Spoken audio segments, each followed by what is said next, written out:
어, 최고 지도자 포럼이 이제 이게 하는 게 저희가 제목이 이제 우리가 만들어가는 세상. 그 줄여 보면 이제 우리 만세라고 그러더라고요. 그래서 이제 우리 만세의 강연이 이제 시작되는데 시작은 오늘 뭐 발표해 주실 분이기 또 하시지만은 저희 그 공동 대표이신 김용직 회장님께서 나오셔서 여러분들께 인사 말씀을 대신하겠습니다.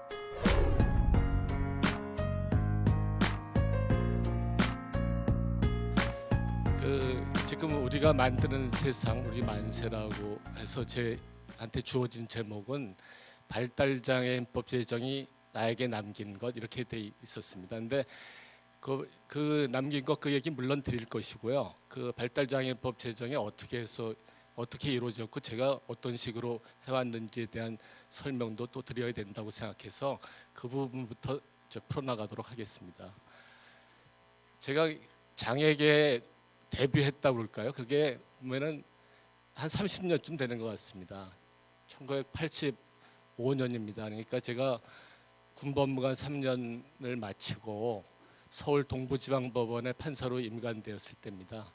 그쯤에서 저희 애가 자폐성 장애가 있다는 걸 알게 됐거든요. 그래서 그때 하늘이 무너지는 것 같은 그런 걸 느꼈죠. 그래서 이대로 좌절할 것인가 뭐 그런 생각도 뭐 여러 가지가 들었는데 제가 사회적 여건도 제일 좋은 사람이 그냥 좌절하면은 저보다 나쁜 사람들은 다 좌절해야 되고 이건 있을 수 없다고 생각해서 이겨내는 방법이 뭐냐 같이 한번 부대껴 보자 그래서 시작한 것이 한 30년이 된 겁니다.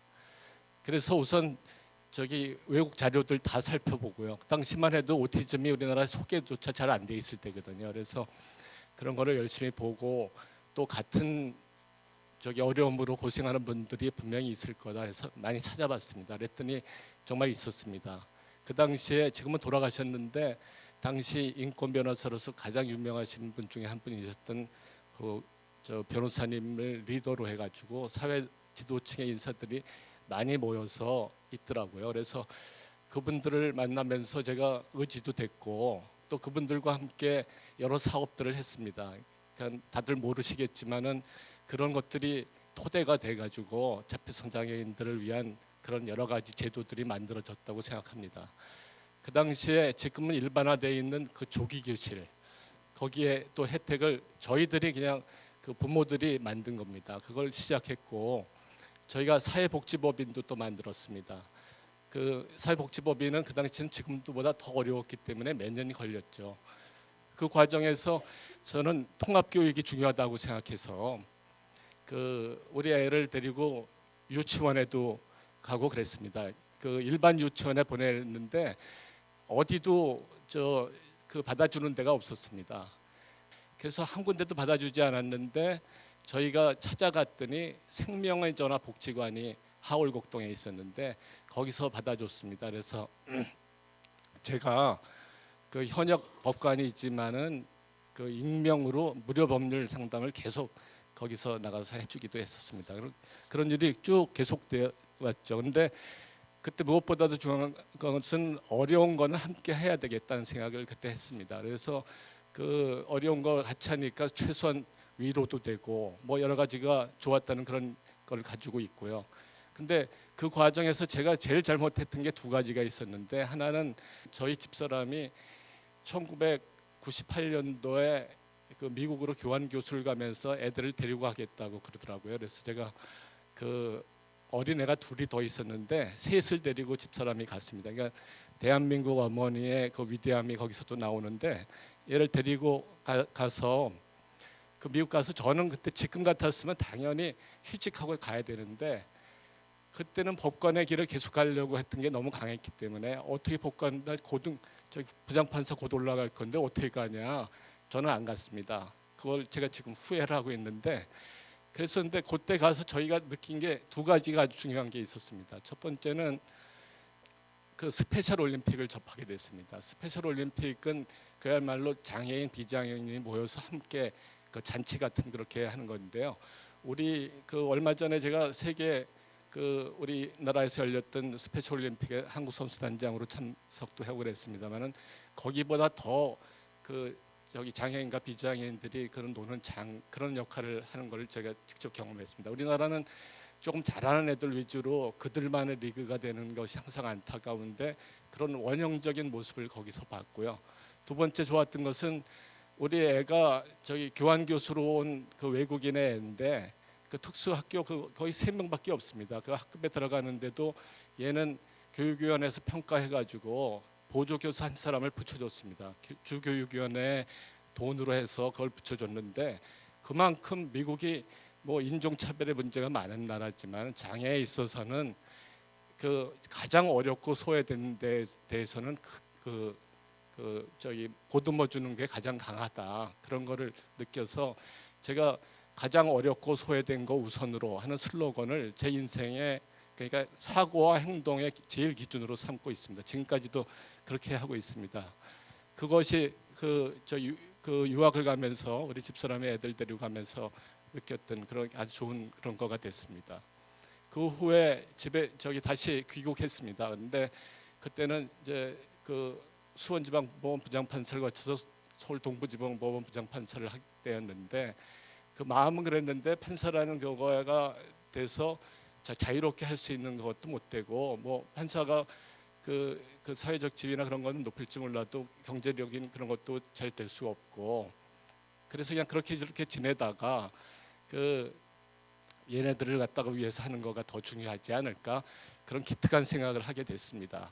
그래서 그래서 저희 그 어머님과 집사람한테 이제 의논을 했는데 어머니는 무조건 반대였습니다. 너는 그래도 법원에서 그래도 인정받고 있는데 대법관 될 가능성도 있을 것 같다는 겁니다. 우리 어머니는 저를 높게 평가하니까. 근데 우리 집사람은 그랬습니다. 애도 그런데 당신이 너무 법관에 대한 꿈이 있어 내가 아무 소리 안 했는데 늦게 철든 것 같다. 가만히 생각해 보니까 두 모성이 그 모종의 그거가 충돌하는데 제가 저희 집사람의 모종에 손을 들어줬습니다. 그래서 8월달에 개업을 하고 그거를 이제 차근차근 우리 애를 위해서 뭐를 할 수가 있겠구나 하면서 이제 천천히 준비를 해간 과정이었습니다. 그런데 2005년도에 여러분 다 아시다시피 그 마라톤 영화가 붐이 이루어져가지고 그때까지만 해도 제가 이제 경제적으로만 도와주고 그럴 때였는데 이게 우리 자폐성 장애인들을 위한 협회가 없었지 않습니까? 그때만 해도. 그런데 이런 거가 필요하다. 그런 논의들이 많이 있게 되고 저도 거기에 공감했습니다. 그래서 그러면 이거를 만들어야 되겠다. 근데 다른 어느 협회보다도 이게 필요했었는데 자기 스스로 못하니까 정말 필요한 단체 아니겠습니까? 근데 그런 것이 없었고 각자 자기 나름대로 조금만 소규모로 하는 그런 것만 있었던 것입니다. 그래서 이제 그걸 만들어야 되니까 2005년도 1년 동안은 저희 집사람이 미국의 그 자폐증 협회 오티즘 소사이어티 오브 아메리카라고 그러는데 거기에 학회에 일주일간 참석해서 어떻게 돌아가는 거 다 공부하고 일본은 어떻게 하는지 그런 걸 연구를 많이 했습니다. 그래서 제가 이거는 그 자폐성 장애 부모 중에서 열심히 하는 사람들 그리고 전문가 집단 그리고 또 후원할 수 있는 사람들을 삼위일체로 묶어서 좀 한번 만들어 보자. 그래가지고 2006년 1월달에 창립총회를 한 겁니다. 그러고 나서 또 1년 동안의 그 우여곡절을 끝에 거쳐가지고 2006년 12월달에 인가를 받게 됩니다. 그 사랑협회가 그러니까 2년 정도의 준비를 거친 거죠. 그러니까 사람들은 갑자기 사랑협회 만든 걸로 알고 있는데 그렇지는 않고 그 내부에서 그냥 위에 오리가 잘 떨리던 밑에서 그냥 휘젓듯이 한 2년 동안 그런 일을 또 한 겁니다. 그래서 그렇게 만들었는데 저희가 자폐인 사랑협회라고 그러지 않습니까? 근데 장애인 단체 사랑이라는 게 들어가는 게 참 의아하게 생각하실 분들이 많은데 그 에피소드만 간단히 말씀드리겠습니다. 그거는 제가 우리 애를 데리면서 보니까 자유롭게 소통할 수 없는 게 제가 큰 그거였는데 가만히 해가지고 얘를 사랑스럽게 끝까지 관심을 갖고 보니까 보이더라고요. 그게 소통이 되고 또 이상한 행동할 때도 끝까지 해서 하면 또 그게 해결이 되고 사랑만이 해결할 수 있는 유일한 방책이라는 생각을 제가 굳혔죠. 고즈음에. 그러니까 그 협회 이름을 만들 때 이거는 자폐성 장애는 원인도 모르고 이 해결책도 없는 마당에 그 사랑밖에는 뭐 없겠다. 그래가지고 자폐인 사랑협회라는 그 이제 이름을 제가 지었고요. 근데 딴 사람들이 무슨 장애인 단체 사랑이라는 말을 넣느냐 그랬는데 그건 그렇지 않다. 내 구체적인 케이스 얘기도 들어주고 뭐 해가지고 그렇게 해서 만들게 됐습니다. 그 사랑에 관한 우화는 제가 여러 가지 뭐 그다음에 뭐 성서도 보고 각종을 보니까 정말 제 생각이 옳았다는 생각이 들었습니다. 그래서 제가 4년 전에 그 대한변호사협회 인권위원장 할 때 인권 교육을 변호사들한테 할 때 기존의 법과 다른 사랑의 법이다. 그런 걸로 해서 우화들을 중심으로 한 2시간 동안 강의도 한 적도 있었습니다. 그래서 저는 사랑을 통해서 우리 협회 이름도 그래서 사랑협회로 약칭을 하고 있고요. 그리고 우리가 하는 캠프도 사랑 캠프고 다 그런 식으로 운영을 해왔습니다. 이 협회 이름과 관련해서 에피소드 한두 가지만 더 말씀드리면은 저희가 자폐인 사랑협회라고 이제 하는데 자폐라는 이름이 뭐 이렇게 좋은 어감도 아니고 그래가지고 젊은 부모들을 중심으로 해서 이런 이름 좀 바꾸자. 당시에 발달장애인이라는 걸 혼용했었으니까 발달장애인 협회라고 해달라는 거예요. 근데 제가 그거 본질이 중요하지. 그거를 인식 개선이나 이걸 통해서 좋은 사회를 만들면 되지. 이름 바꿔 될 일이 아니고 발달장애인의 엄격히 그 중분류로 돼 있는 거 안에는 지적장애인도 들어가는데 그걸 어떻게 하느냐. 그래서 제가 그건 못한다 그랬습니다. 그리고 또 하나는 자폐라는 거가 워낙 사회적으로 나쁘니까 사회가 지금처럼 불통이고 막 이럴 때 뭐 그 신문 사설단 같은 데를 보면 자폐적인 사회 뭐 이렇게 나옵니다. 그걸 나쁜 의미로 형용사로 써서는 안 된다. 그랬더니 아이 뭐 외부 필진이 쓴 거라서 할 수 없었다고 그러는데 그거는 편집국장이 그러면 권하고 그러면 대표적인 거기에다가 표제라도 그걸 해서는 안 된다. 그렇게 제가 주제 넘게 뭐 주의까지 준 적이 있는데 그게 해결은 잘 안 되더라고요. 하여간 자폐성 장애는 그렇게 어렵고 그러는데 미국에서 예를 보면 제일 어렵다고 그래가지고 보조도 제일 많고 그 지원하는 게 제일 많은데 우리나라는 거꾸로 더 어렵고 더 낙인 찍히고 그런 효과가 있다는 걸 보면서 야 선진국이 되려면 아직 멀었구나 그런 생각을 했었습니다.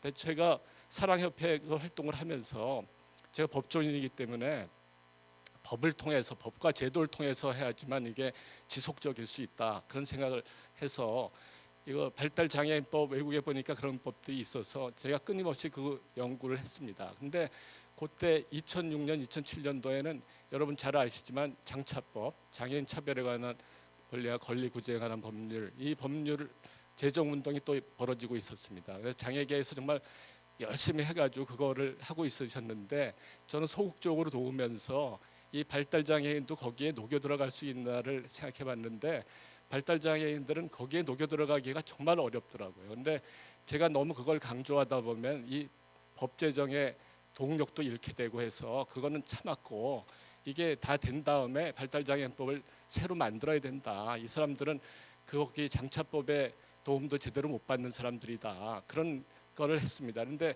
2007년도에 역사적으로 장차법이 제정됐고 2008년도에 시행이 되게 되니까 저희도 드라이브를 좀 더 걸었습니다. 그래서 저희 변호사 사무실에 저희 협회에 관련된 법률가 뭐 등등 교수님들 모시고 끊임없이 그 법률을 만들어 나가는 작업을 했죠. 근데 저는 큰 테두리의 법은 제가 하는데 그 구체적인 서비스에 관한 거는 활동가들이 제일 잘 알기 때문에 그분들의 의견을 취합하는 정도로만 했습니다. 제가 의견을 낸 건 하나도 없습니다. 그런데 아무튼 그렇게 해서 저희 협회 혼자 차원에서 그 발달장애인법을 만들려고 그랬는데 그게 그렇게 쉬운 것이 아니었습니다.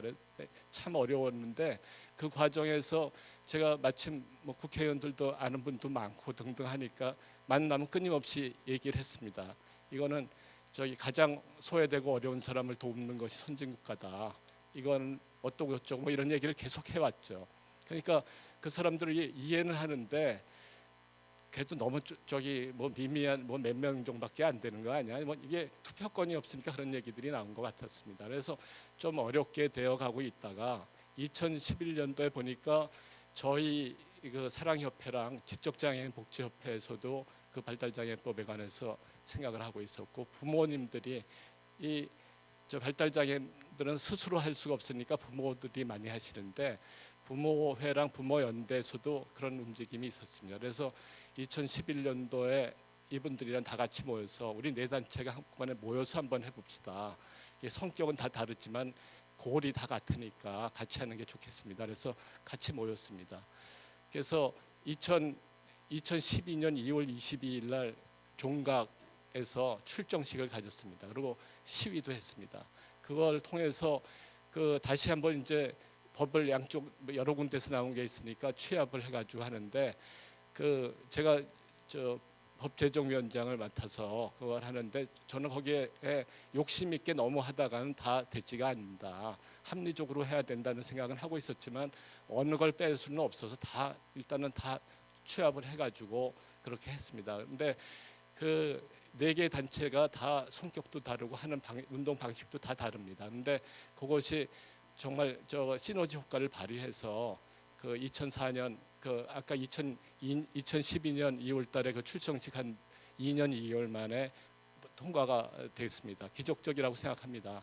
근데 그 동안에 제가 만났던 국회의원님들이 많이 그걸 이해해 주셔서 저는 그분들 만날 때 로비라고 생각한 적 없었고 그분들이 실질적으로 여기에 동의해야지만 이 법이 만들어진다고 생각했습니다. 그래서 그분들하고 열심히 했는데 통과되는 날 10명이 넘는 국회의원들이 저한테 문자로 지금 통과되고 있습니다. 축하합니다라는 그런 거를 보내왔습니다. 그런데 그 정도로 이게 법이 만들어진 다음에 또 법이 만들어졌지만 또 고민이 계속됐습니다. 이 시행령과 시행 규칙이 정말 잘 만들어져야지 우리 애들한테 될 텐데 그런 생각으로 한데 구체적인 하나하나 되는 거는 저는 의견은 있지만 굳이 말은 하지는 않습니다. 그냥 활동가들이 더 잘하리라고 믿고 근데 이 법이 만들어지면은 법 만드는데 주도 세력이라고 할까요? 단체 이런 데서 뭔가 얻어가려고 그러는 거였는데 이런 것이 있으면 안 되겠다는 생각을 많이 갖습니다. 이 법은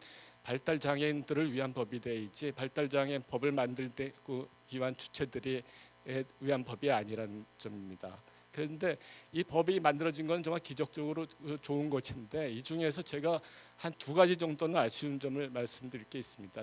하나는 뭐냐면은 지난번에 염전 노예 사건에서도 보듯이 발달 장애인들이 권리 침해 대상이 될 가능성이 제일 많은 장애인들입니다. 왜냐하면 자기 의사를 제대로 표현할 수 없으니까 그렇죠. 그런데 그러면은 지원센터 이런 것이 가장 중요한데 지원센터 내에 권리용어센터까지 둔 겁니다. 저는 권리용어센터는 별도로 둬야지만은 권리용어가 될 수 있다는 것을 주장했습니다만은 그것이 예산상에도 그렇고 해서 반영되지는 않았습니다. 그 부분이 제일 아쉬운 점이고 또 하나 아쉬운 점은 자폐성 장애인을 비롯한 발달 장애인은 학교 끝나고 어디 갈 데가 없습니다. 그거는 근로가 제일 중요한데 근로에 관한 것이 너무 없습니다. 그러니까 전체적으로 소득 보장에 대해서만 투쟁하다가 소득 보장이 되려니까 이게 예산이 너무 많지 않습니까? 근데 그거는 안 됐더라도 이들이 근로를 할 수 있는 그런 체계를 갖게 해주는 것이 가장 중요한데 이 2가지가 제일 아쉬운 점입니다. 근데 앞에 권리 옹호 기구에 관한 것은 제가 마침 변협의 부회장을 맡고 있기 때문에 변호사들이 재능 기부를 할 수 있는 길을 열어서 그거를 통해서 실질적인 권리 옹호가 될 수 있도록 그렇게 할 작정입니다. 그런데 우리 애들이 학교 끝난 다음에 갈 수 없는 그런 부분은 이 법을 통하지 않더라도 보건복지부가 실질적인 시범 사업이나 이런 걸 통해서 또 지방자치단체도 그런 걸 통해서 해줬으면 하는 그런 마음이 많이 있습니다. 제가 가장 중요하다고 생각하는 것은 아까도 말씀드렸지만 제가 슬로건으로 갖고 있는 것 가장 어렵고 소외된 것에 가장 중시해라. 그리고 2번째 사랑으로 하면 모든 것이 다 해결될 것이다. 그리고 3번째는 어려울수록 협력하고 합심해서 해나가자. 요 3가지입니다. 제가 두서없이 말씀을 많이 드려서 죄송스럽고 저희 말씀을 경청해 주신 여러분들께 감사드립니다. 감사합니다.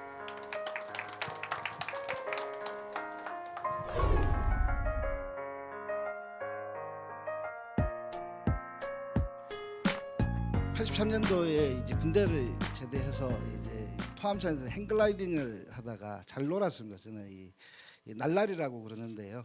그래서 잘 놀았던 날라리였던 이 삶을 살다가 군대에도 해병대 갔다 와서 이 낙하산 타고 이런 노는 재미로 해서 토암산에서 그 당시 대학생 선수권 대회라고 해서 첫 번째 열리는 거기에 가서 이제 놀다가 행글라이딩을 타다 떨어져서 이렇게 인생이 이렇게 됐습니다. 누군가가 장애를 입으면 나는 대한민국의 아름다운 장애인으로 태어나서 살 거야 뭐 이렇게 하지 않지 않습니까? 그죠? 그래서 아이고 장애 입고 났는데 5년 동안 집구석에 처박혀가지고 그냥 아이고 내 탓이요 내 큰 탓이요 그러면서 죽느냐 사느냐의 고민들을 항상 하면서 살았습니다. 그래서 나는 살아보겠다라고 해가지고 이제 용감하게 아파트의 문을 열고 나왔습니다. 그 당시 우리 집의 아파트도 이 계단이 한 5개 정도 있어서 누군가가 와서 내려주지 않으면 못 나오는 이런 집이었습니다. 그래서 가장 바쁜 형을 뭐 데리고 꼬셔가지고 야, 이 부산 장에는 한번 나가고 싶은데 좀 내려달라 그래서 한번 나왔는데 웬걸요 이제 막 돌아다니는데 꼬마아이하고 이제 이 엄마가 지나가는데 그 꼬마아이가 엄마한테 이 아저씨 왜 휠체어 타고 다녀?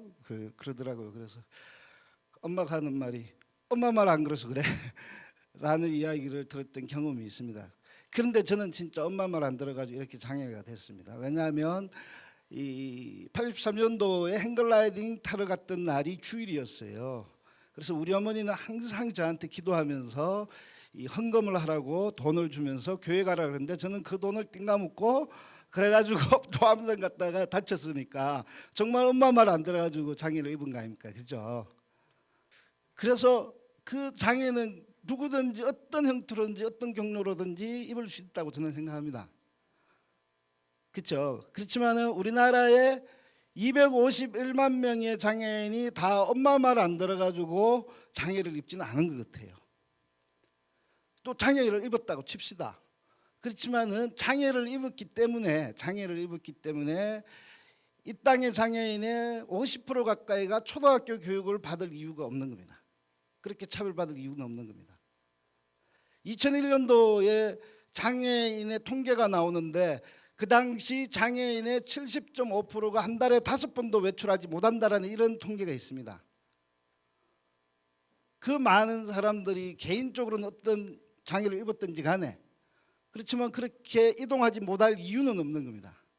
그래서 장애의 이유와 발생은 너무나 다양할 수 있지만은 그 장애인 집단 한 개인이 아니라 장애인의 집단이 그렇게 야만적으로 노동과 교육과 문화와 소득과 이 모든의 삶에서 아주 집단적으로 야만적으로 차별받아야 되는 이유는 없다라는 것들을 88년도에 서울장애인복지관에 이제 살아봐야 되겠다 싶어가지고 복지관 가니까 이제 만났던 사람들이 저한테 가르쳐줬던 이유입니다. 이거 처음에는 이제 술을 많이 사주니까 술 먹는 기분으로 막 들었죠. 그걸 우리는 이제 약물 치료라고 합니다. 이제 술 먹을 때 착 하면서 약물 치료는 그 당시에 동료 상담의 가장 기본적인 원칙입니다. 상담을 하는 거죠. 그러면서 그 형들이 저한테 가르쳐 줬는데 그 형들이 저한테 그러면서 야 데모하러 가야 돼 그러면서 막 그러더라고요. 88년도에 그 당시 장애인계의 가장 화두가 양대 법안 투쟁이었습니다. 장애인 고용촉진법 제정과 심신장애자 복지법을 장애인 복지법으로 바꾸는 이런 것들이 전체 장애인계의 공동의 화제였습니다. 심신장애자 복지법 쓰레기 같은 법이죠. 이렇게 이야기해야 되나? 왜 다 할 수만 있다고 돼 있으니까. 어디 법이 할 수만 있다 그러면 이게 법입니까? 도덕책이지. 그래서 이런 법을 좀 강제하자고 했던 것들이 장애인 복지법이라고 그러고 그래 그걸 해야 된다 하고 막 가르치려 술 한 잔 먹고 가르쳐 주니까 아이고 그런가 보다 그러면서 술 한 잔 먹고 또 데모 가자 그러니까 또 안 갈 수도 없지 않습니까? 그죠? 괜히 갔다가 경찰들한테 두들겨 맞고 촛대비 막 까이고 그래가지고 이야 왜 이렇게 왔냐고 그런 이런 경험을 했던 때가 저는 이 1990년도입니다. 그 당시 선배가 하는 말이 희망의 물리적 근거라고 이야기했습니다. 이거 들어보니까 좀 괜찮죠, 그죠? 장애 대중 251만 명이 다 거리에 나가가지고 자신들의 권리를 위해서 한 방에 팍 하면 이야 기분 좋을 것 같은데 그럼 많이 변할 것 같은데 그렇지만은 몇 명이라도 자신들의 목소리를 가지고 거리에서 외치는 이러한 목소리가 성경적으로 이야기하면 이런 거라고 이야기하더라고요. 광야에서 외치는 소리. 그 소리가 되어라라고 저한테 선배가 막 술 먹으면서 맨날 가르쳐 주더라고요. 아이고 그런데 나 술 깨고 나니까 그게 맞는 것 같았어요. 그게 제가 배웠던 장애인과의 동료 상담이었습니다. 그 형은 누구냐? 박형수였습니다.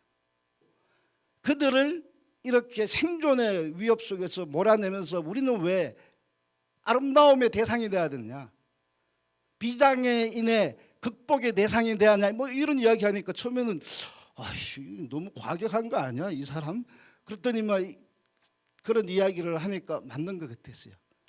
지금 그때 만난 형의 이야기가 지금 돌아보면 정말 그 말이 저에게는 뼈가 되고 진실이 되었고, 그리고 많은 사람들의 이런 삶을 바꾸는 계기였습니다.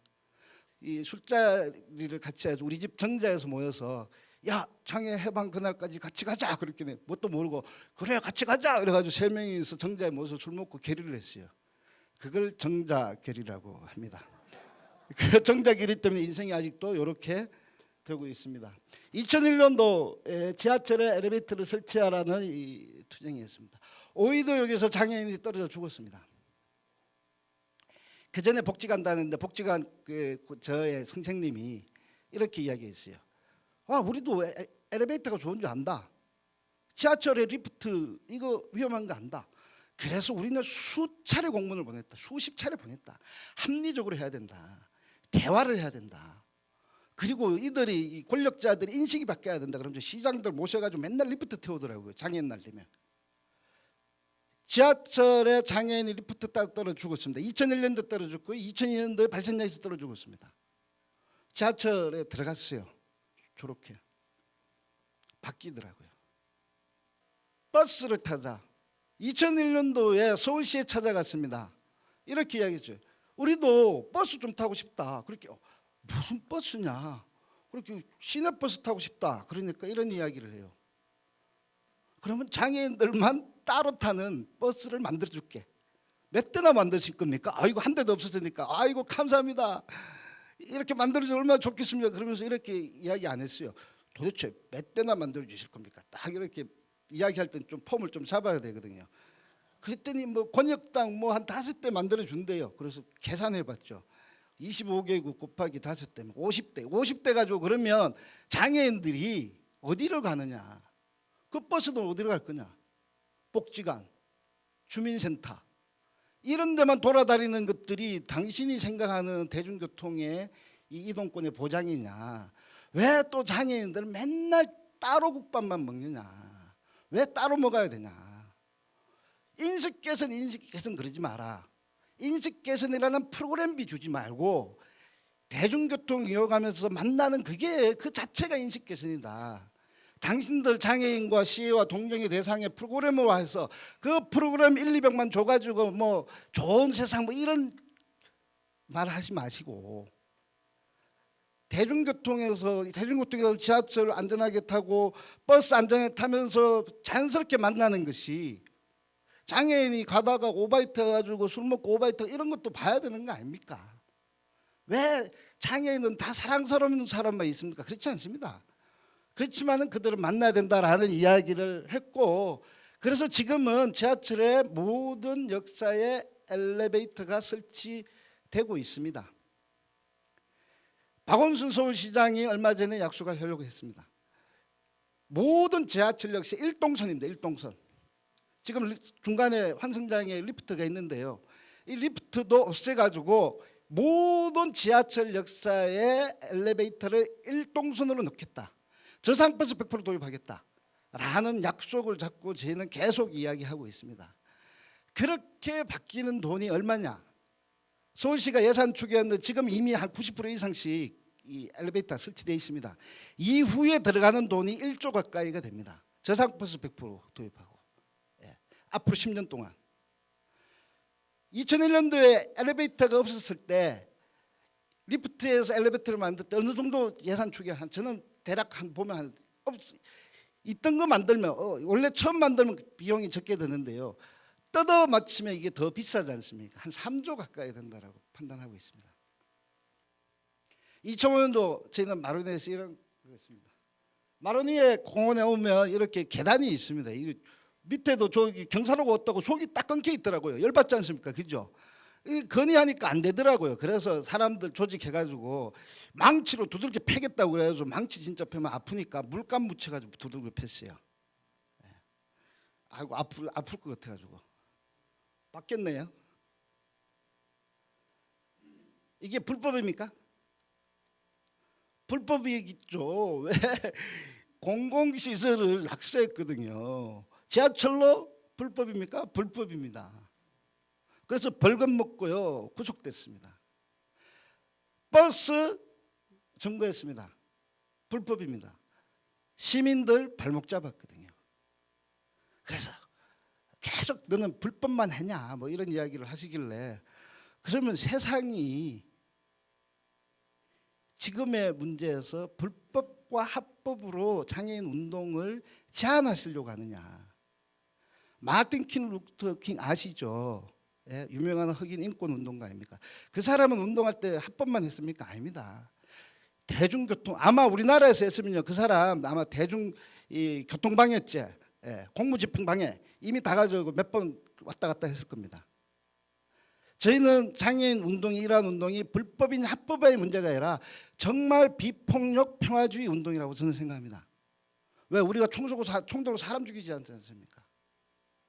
얼마나 우리의 이 분노, 이 차별을 아름다운 목소리로 이야기했다라고 저는 여전히 평가하고 있습니다. 장애인의 존재는 뭐냐?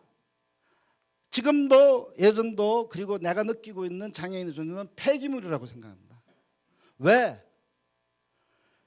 지역사회와 수용시설이 있는데 시설이 있는데 왜 지역사회에서 못 삽니까? 지역사회에서 살 수 있는 환경을 안 만들기 때문입니다. 왜 환경을 못 만드냐? 거기에 이 권력과 사회는 돈을 더 퍼부어 넣어야 되니까요. 가장 최소한의 비용으로 사랑과 봉사로 격리시킨 것이 저는 수용시설이라고 생각합니다. 그 개인이 거기에서 어떤 헌신을 했든지 간에 이거는 개인의 문제이고 이 사회가 장애인을 바라보는 바로 존재가 장애인은 폐기물이라고 생각합니다. 이 폐기물은 장애인뿐만이냐? 아니라고 저는 생각합니다. 자신들의 이 신체를 가지고 살아가는 노동자들에게도 자본의 이윤에서 그거 하지만 정리해고합니다. 폐기물 시키지 않습니까? 쓸모없다라는 겁니다. 이런 가치로 우리를 보고 있다라는 것이고 그것이 장애인에 대한 자세라고 저는 생각합니다. 이것이 동의되든 안 되든 저는 그런 기본적인 건데 이게 장애인 이동권 투쟁할 때 나왔던 이 랩 가사인데요. 한번 랩 한번 들어보실래요? 내 모습 지옥 같은 세상에 갇혀버린 내 모습 큰 모순 자유 평등 지키지도 않는 거짓 약속 헝 닥쳐라고 그래 언제나 우린 소외받아 왔고 방구석에 폐기물로 살아있고 그딴 식구로 쳐다보는 차별의 시선 위선 속에 동정받는 병신인 줄 아나 닥쳐라 우린 병신이 아냐 이런 노래가 있습니다. 저는 장애인들이 정말 차별받는 장애인들이 이러한 자신의 문제들을 제대로 봤으면 좋겠습니다.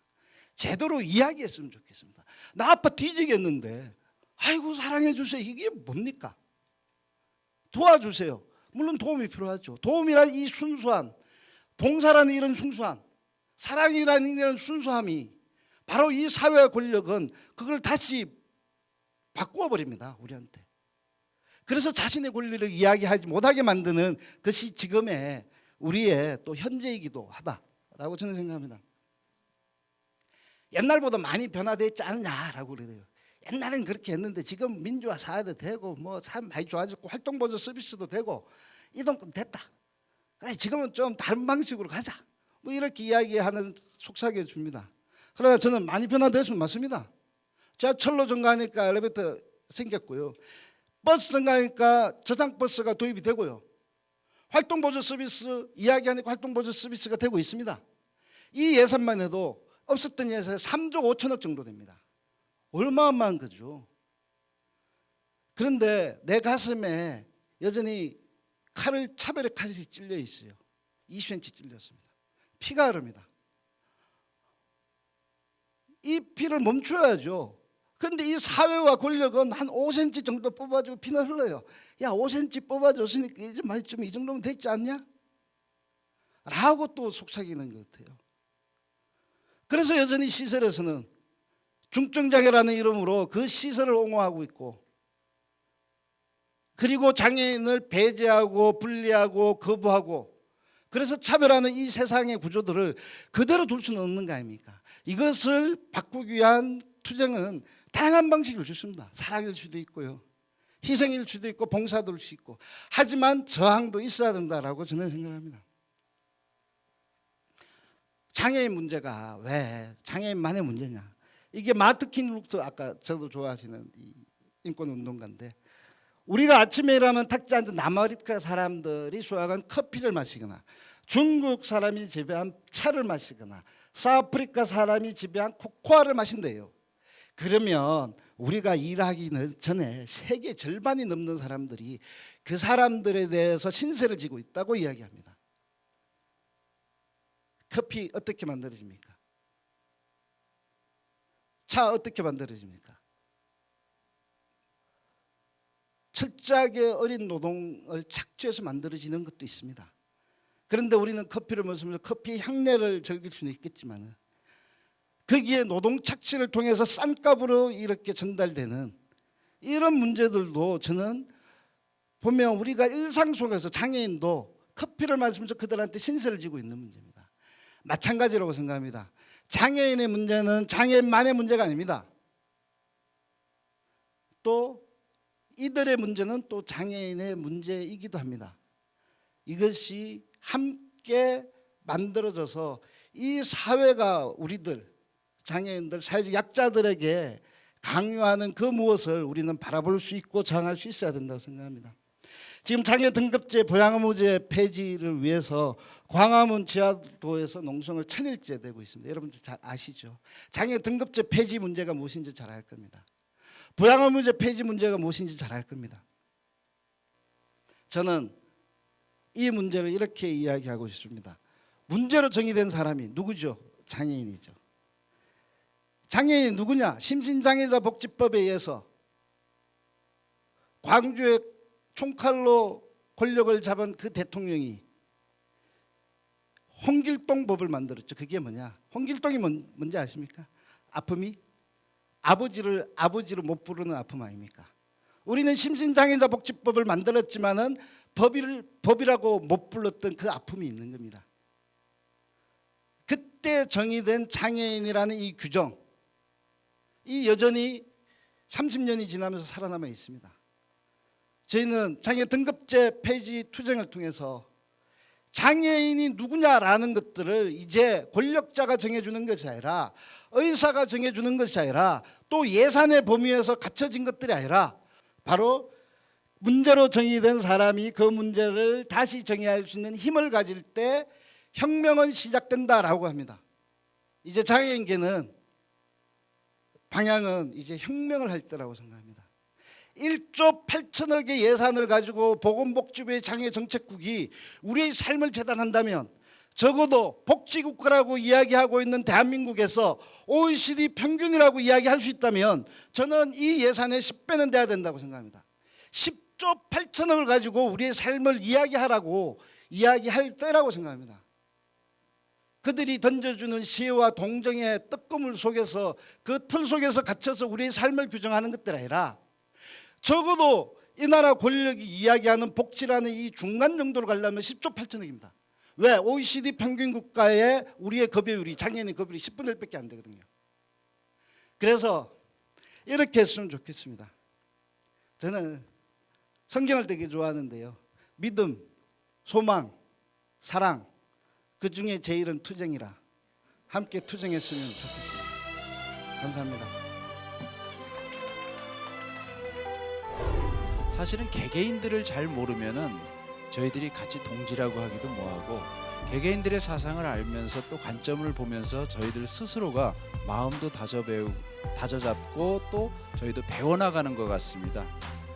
그런 의미에서 계속 이 우리들이 만들어가는 세상, 우리 만세라고 하는 거는 다음에 또 준비를 하겠습니다.